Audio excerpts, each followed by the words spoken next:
you're new to public speaking or you've been doing it for a very long time, there's going to come a point at the end of your talk and right before that Q&A where your nerves are going to flare up. You're going to be thinking, what questions are people asking? Or how do you respond to a question that you don't know the answer to? Well, in today's build tip, I'm going to cover answers to these questions and more.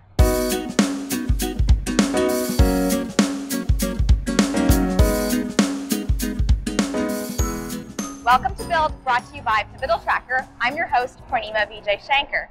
And today I'm joined by Lara Hogan, who is the author of Demystifying Public Speaking and a lover of donuts. Absolutely. Yeah. So, Lara, you and I have given a lot of technical talks through our careers and gotten to this point where maybe we're not as nervous giving the talk, but at the end, there's that Q&A period, right? Right. Where we can't anticipate all the questions, those wonderful two-parters, people who do comments instead of questions. Absolutely. Or you just don't know what the answer is going to be. Totally. So let's kind of walk through each of these. Let's start with the first where you just don't have a sense of what the questions are going to be. Do you have a technique that you use? Absolutely. So I like to just in general have a feedback crew of like 3 to 5 people. And hopefully they're people who you know well enough to make sure they're going to give you like good critical feedback. Yeah. It's not worth it to just get feedback from like people who you're not sure are going to help you actually get better. So at the end of your practice run, maybe with that feedback crew, maybe, you know, they've helped give you some feedback about your body language, about the words that you use, etc.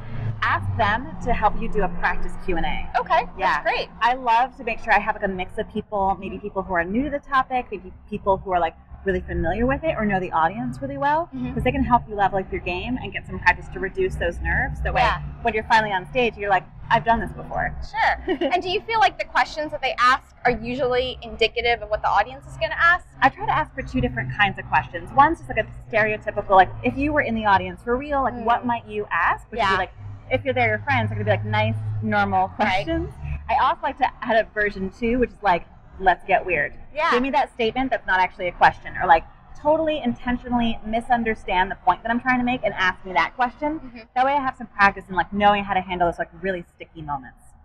So doing this in a practice session and doing with peers, you're probably going to feel pretty good. Yeah. But what do you do in that moment where you may get that comment that's a question? How do you respond? Totally. I think it depends on the situation. I want to like remind everybody, like your audience is rooting for you. Whenever you get that like, this is more of a statement than a question, I promise it's not just you feeling the weirdness of that, it's the whole audience too. And you're still in a position of power. You still have control over the room.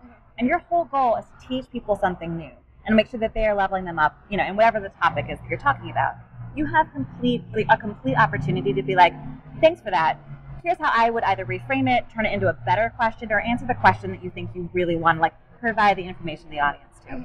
That's good. Now, I also know a lot of times there are questions that come up where the audience isn't present. They might come up from audio, video, somebody might have written one in, Twitter, whatever. How do you facilitate those kind of questions? Yeah, that's a really good question. I think it helps to have like a good moderator to make sure that like someone can actually help you navigate, especially if there's like multiple different sources of information giving you those questions. But by and large, I just try to scan them and kind of see which ones are the most relevant to my topic. Or which ones are going to help me give an answer that will actually level up the entire audience who's listening in. Nice. I like what you said. So you're kind of filtering, but in a way that's going to benefit the audience, not just filtering for the sake of filtering. Absolutely. Yeah. So let's talk about the dreaded question that you don't know the answer to. Those are my favorite. I found that just in general in my career, not just in conference settings, but like as standing up in front of my team or my boss, meetings. You have to be able to say, I don't know. And you can do it gracefully. Just saying I don't know doesn't mean that you're bad at your job. It doesn't mean that you didn't do all the, no one human can possibly know all there is to know about the topic on which you're speaking. So I like to practice also with that feedback crew saying I don't know in like a really graceful and helpful way. So maybe like, I don't know, I'll follow up later and like respond on Twitter when I finally do the research on the answer.